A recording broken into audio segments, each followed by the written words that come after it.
오늘 먼저 하나님 앞에 감사드리고 싶은 것은 하나님께서 캄보디아 단기 선교팀에 크신 은혜를 베풀어 주셔서 이 시간 기쁨으로 보고할 수 있게 된 것을 감사드리고, 또 우리 조수빈 청년이 건강한 몸으로 그 사역을 마치고 돌아올 수 있게 된 것에서 감사를 드립니다.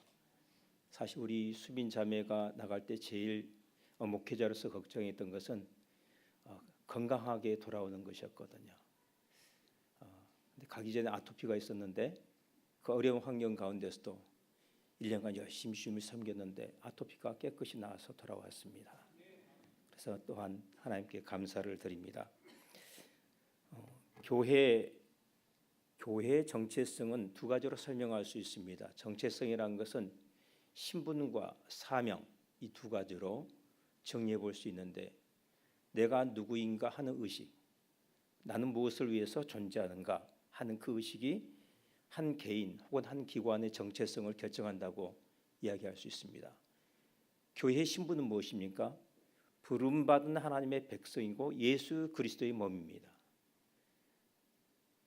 단순히 그냥 하나님의 백성으로 잘 먹고 잘 살고 내 개인의 어떤 행복과 번영을 위해서 부르신 것이 아니라 하나님의 어떤 분명한 목적을 가지고 부르신 사람들의 모임이라는 것이죠. 그러면 무엇을 위해서 불렀는가? 예수 그리스도의 몸을 이루기 위해서 불렀다는 겁니다.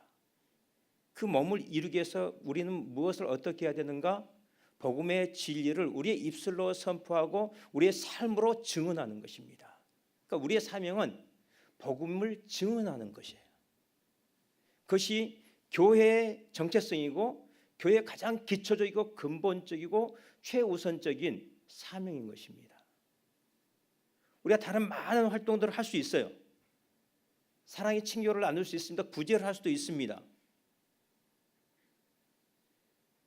그러나 우리가 이 복음의 증인으로서의 이 사명에 우리가 최우선적으로 투신하지 않는다면 이미 교회의 정체성을 상실한 것이고 교회 되기를 포기하는 것이겠죠. 주님께서는 우리에게 세상 끝까지, 땅 끝까지 가서 복음을 증거하라고 명령하셨습니다. 오늘 우리가 읽은 말씀 8절 앞에 보면은 7절에 이렇게 되어 있습니다. 가면서 전파하여 말하되 천국이 가까이 왔다 하고 병든 자를 고치며 죽은 자를 살리며 나병 환자를 깨끗하게 하며 귀신을 쫓아내되 너희가 거저 받았으니 거저 주라. 전파하는데 하나님 나라를 전파하라는 것입니다. 그 전파할 때 그냥 입술로만 전파하는 것이 아니고 병든 자를 고쳐주라는 것이죠. 우리 의리호 선교부에서는 이러한 주님의 부르심에 응답해서 올해는 해외로 나가야겠다라고 작년에 기도하는 가운데 결정했습니다. 이제 결정해야 될 시점이 됐는데 어디로 갈 것인가 기도하면서 하나님의 응답을 구하는데 결정을 내려야 하는 그 주간에 백영식 선교사님이 갑자기 예고도 없이 오셨습니다. 그러면서 전혀 조율이 안 된 상태인데 이 강단에 올라오셔서 우리 캄보디아 바탐병 오셔서 의료 선교를 해 주십시오 요청하겠어요. 근데 그 말씀을 듣는 순간 관계된 모든 사람들이 내년에 의료 선교는 캄보디아 바탐방이구나, 동시에 그런 생각을 했습니다. 그런데 올해 캄보디아 선교 상황이 사실은 별로 좋지 않았어요. 뉴스를 보신 분들은 알겠지만은 저희가 이 선교를 나가기 전에 사고들이 많았습니다. 선교 단체마다 비상이 걸렸습니다. 거기 현지 선교사님들이 그랬어요. 왜 하필 지금 이 시점에 오십니까? 그랬어요. 지금 부르셨으면 주님이 책임지시겠지요. 이상고온으로 인해서 여러분 아시겠지만은 우리 봉사활동 갔던 그 의과대 학생들 2명이 죽었습니다. 음식 탈에 나가지고요. 제가 출국하기 한 주 전에도 어떤 큰 교회에서 갔는데 집단 식중독을 일으켰습니다. 그래서 근데 그 사고가 가기 전에 한 주도 안 빠지고 일어났어요. 보도되지 않았어도 매주 일어났습니다. 그 모든 것들을 준비를 하면서 제 마음 가운데 고민이 하나 생겼는데, 이 현지 선교사님과 조율하는 과정에서 조율이 좀 잘 안 되고 내 견해와 충돌하는 일들이 이렇게 빈번하게 생겼어요. 저는 책임자의 입장으로서 제가 이 책임지고 있는 우리 교우들이 건강하게 잘 맞춰 돌아오는데 이 초점이 있었습니다. 근데 선교사님의 초점이 약간 달랐어요. 이게 엇박자가 나는 것이죠. 고민이 됐습니다. 혹시 내가 통제하려고 하는 그러한 욕구를 갖고 있지는 않는가? 내가 주님의 자리에서 주님의 일을 하려고 하는 것은 아닌가? 아무런 일이 일어나지 않는 것, 아무런 사고가 일어나지 않고 안전하게 오는 것이 선교의 목적인가? 그런 심각한 이 고민이 제 안에서 생겨났습니다. 주님, 제가 통제하지 않기를 원합니다. 주님께서 이끌어 가실 여지를 남겨두기를 원합니다. 주님 뜻대로 하시기를 원합니다. 이것이 제가 선교 출발하기 전에 최종적으로 주님 앞에 드렸던 기도였습니다. 이 모집을 할 때 어려움이 좀 있었습니다. 예를 들자면 미용팀 같은 경우 일정 문제나 여러 가지 이유로 미용 기술을 가지신 분들이 거의 대부분 갈 수가 없는 상황이었습니다. 근데 미용사는 꼭 필요했거든요. 그래서 믿음으로 제가 도전을 했습니다. 기술이 있어야만 하나? 네. 3개월이라는 이 긴 시간이 남았는데 연습하면 되지. 권사님, 갑시다. 그런데 단 한 번에 그 부름에 두 분이 응답을 하셨습니다. 아마 이 가운데 앉아 계신 분들 가운데 인간 마루타로 자기 머리를 그분들에게 들으신 분들도 계실 겁니다. 저희 교직원들도 한 번씩 가서 공양을 한 번씩 했습니다. 그분들이 주민센터 가서 배우고 또 전문가한테 또 레슨을 받고 교인들을 상대로 실습을 하고, 사실 자기 머리 이 여자들에게는 이 헤어스타일이 정말 이게 중요하지 않습니까? 이게 첫 인상인데요. 그런데 남자들이 이렇게 머리를 내밀 수 있어요. 저는 목사니까 당연히 오라 그러면 그냥 아무 소리 갖고 와서 머리를 들밀어야 되는데, 우리 여성분들은 그게 아니지 않습니까? 그런데 머리를 들밀고 이 두 분이 실습할 기회가 부족하니까 서로의 머리를 자꾸 들이면서 서로가 연습하다 보니까 사상 유례 없이 짧게 서로의 머리를 쳤어요. 그리고 동자동 쪽방촌까지 쫓아가면서 거기 실습을 하면서 봉사활동을 하면서 정말 열심히 연습했습니다. 처음에는 없었어요. 그 두 분, 무자격자 두 분밖에 없었습니다. 그런데 여러분 들어보십시오. 두 분이 그렇게 열심히 하고 가면서 동자동 쪽방촌까지 가니까 거기 왔던 한 분이 마음이 감동이 된 것입니다. 그분은 갈 수 있는 상황이 아니었는데 저분들이 저렇게까지 해가지고 가려고 하는데 나는 뭐 하고 있는 건가? 그래서 어떻게 해요? 어려운 상황인데 그냥 가겠다고 그분이 나섰어요. 또 한 분, 허리가 너무너무 안 좋은 분이 계세요. 제가 알아요. 거의 우리 교회 3대 이 척추 디스크 환자 중에 한 분인데, 집사님 가십시다. 주님이 책임져 주실 줄로 믿습니다. 근데 그분이 우리 출국한 날 외국했던 딸이 입국한 날이에요. 오래간만에 딸 얼굴도 봐야 되는데 그것도 내려놓고 이 아픈 허리도 주님께 맡기고 선교제에 동참했습니다. 근데 이 미용팀만 그런 게 아니에요. 모든 선교팀원들이 다 그렇게 주님 앞에, 그 주님의 부르심 앞에 순종하고 헌신했습니다. 여러분, 우리가 주님으로부터 받지 않는 것이 없습니다. 아무것도 받지 않는 자는 아무도 없습니다. 주님은요, 우리에게 주시고 가라고 명령하신 분이지 주지 않고 가라고 하신 분이 아니에요. 적어도 주님께서 가라고 하실 때는요, 이미 주셨기 때문에 가라고 하시는 것이고, 혹 주지 않으셨다 할지라도 이미 주실 것이기 때문에 가라고 그러시는 겁니다.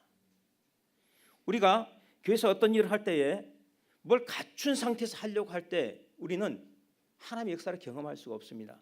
내가 하나님 노릇하는 것이죠.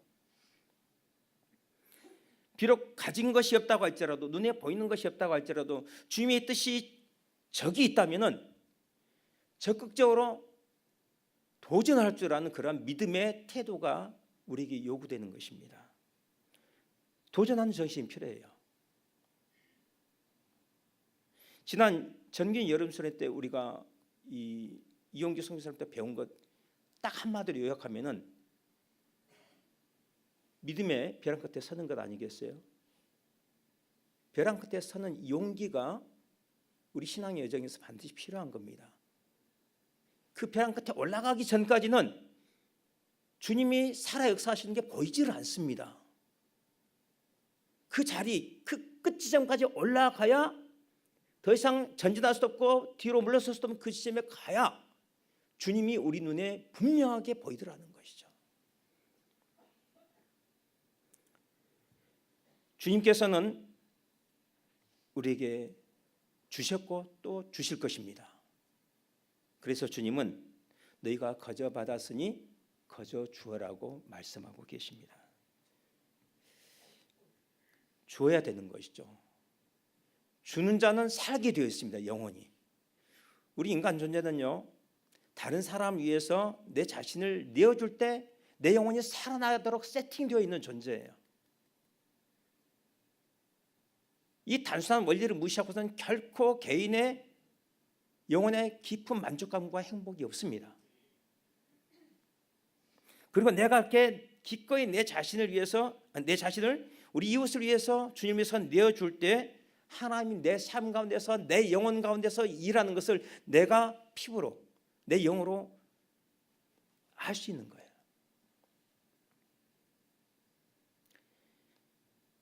여러분, 선교는 돈이 있어야 하는 것이 아닙니다. 선교는 하나님이 하십니다. 하나님이 이끌어 가시고 하나님이 채워주세요. 우리에게 필요한 것은 믿음으로 순종하는 것이죠. 그리고 줄 때는요, 계산하지 말아야 됩니다. 내가 투입하면은 이런 결과가 올 것이다라고 계산하면 안 돼요. 그건 순종하는 게 아니죠. 그리고 내가 투입했는데 내가 그 결과물을 내가 손에 받아들일 수 있어야만 투자하는 게 아닙니다. 다른 사람이 그 손의 결과물을 받아들일 것이 분명하다 할지라도 나는 그냥 줘야 되는 겁니다.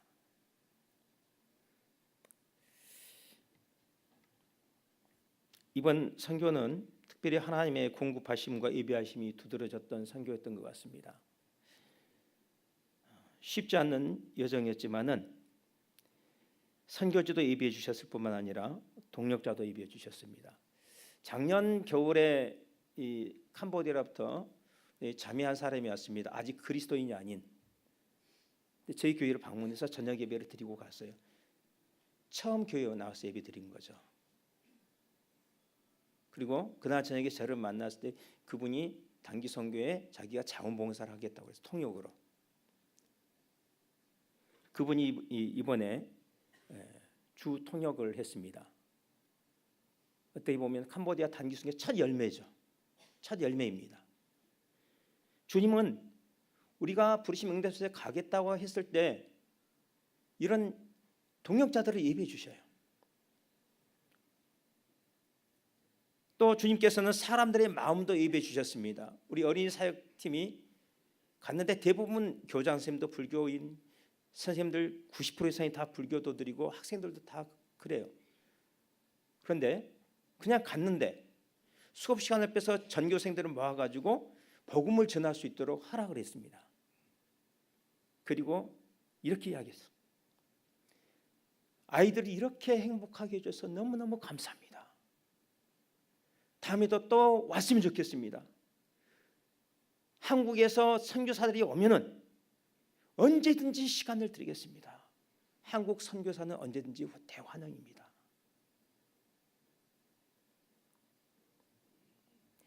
주변 다른 나라들은 복음 전하기 어렵습니다. 또 하나님께서는 날씨도 예비해 주셨습니다. 이상 그 고온으로 계속 사고가 속출했는데, 그래서 가기 전 저희가 기도를 많이 했습니다. 목사님께서 염려를 많이 하시고 또 기도를 많이 해주셨고요. 출국하기 이틀 전부터 기온이 떨어지기 시작해서 출국하기 전날에는 평년의 정상적인 기온을 되찾았습니다. 그러지 않았으면 얼마나 힘들었을지 알 수가 없습니다.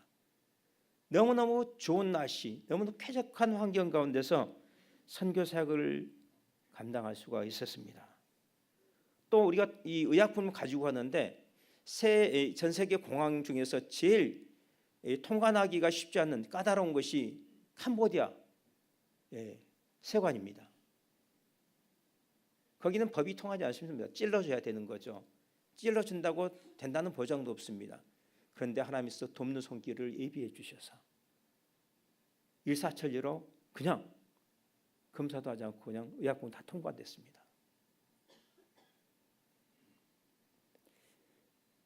특별히 이 척추 디스크를 앓으셨던 우리 집사님 한 번 때문에 제가 참 걱정을 많이 했어요. 어떻게 하면은 그 장거리 비포장 도로를 4시간을 달려가야 되는데 어떻게 하면 허리에 무리가 가지 않을까 기도했습니다. 그런데 가서 보니 이런 걱정이 정말 기우였더라고요. 작년 하반기에 캄보디아 총선이 있었습니다. 근데 훈센 총리가 재선하기 위해서 시엠리에서 바탄방까지 가는 길에 도로를 깔아놨어요. 표를 얻기 위해서. 저는 그거 보고요 정말 너무 달리면서 너무 감사했습니다.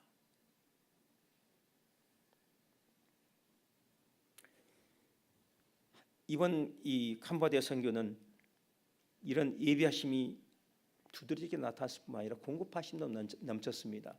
보통 저희들이 나갈 때는 선교 카페를 하는데 이번 제가 선교 카페를 하지 않았어요. 작년에 선교 카페를 너무 많이 했기 때문에 그냥 이번에는 조용히 가자. 주님이 채워주신 만큼만 하자. 그리고 기도했는데 다른 해보다 2배로 채워주셨습니다. 제 예산을 정말 알뜰하게 짰는데 선교 현지에서 필요성 때문에 마이너스 100만 원 예산을 편성할 수밖에 없었어요. 그런데 출국할 때 성도들이 정말 많이 해주셔서 여유 있게 가지고 갔고 가서 봤더니 우리가 짠 것보다 더 많은 돈이 필요했어요. 근데 그 모든 것들을 감당하고 선교사님이 사역하는 데 필요한 사역비까지 충분히 드리고 올 수 있었습니다. 그래서 제가 지출하게 돼 있던 돈이 지출이 안 되는 것들이 많아요. 그냥 하나님께서 일하셔서 그 모든 것들이 너무너무 감사할 따름입니다. 이제 거기서 선교하셨던 분이 올해는 선교 사역으로 지치고 병드신 우리 선교사님이 3월 달에 들어오실 겁니다. 요셉 선교사님이라고. 근데 그 소식을 듣는 또 교우들이 집을 또 제공해 주시고 차도 제공해 주시고 치료도 맡아 주시고 해서 또 우리가 또 한 분의 선교사를 저희가 도울 수 있게 될 것입니다. 그런데 이것이 그냥 이루어진 것이 아니고 첫째는 하나님의 은혜지만은 정말 이번에 하면서 모든 성도들이 각자 자기 맡은 자리에서 보이지 않게 정말 온 교회가 합력해서 정말 기도하고 돕고 있다는 것을 우리 모든 선교팀들이 느낄 수 있었어요. 그래서 다시 한번 여러분들의 기도와 후원에 대해서 이 시간 교회를 대표해서 주님의 이름으로 감사를 드립니다. 기도하겠습니다.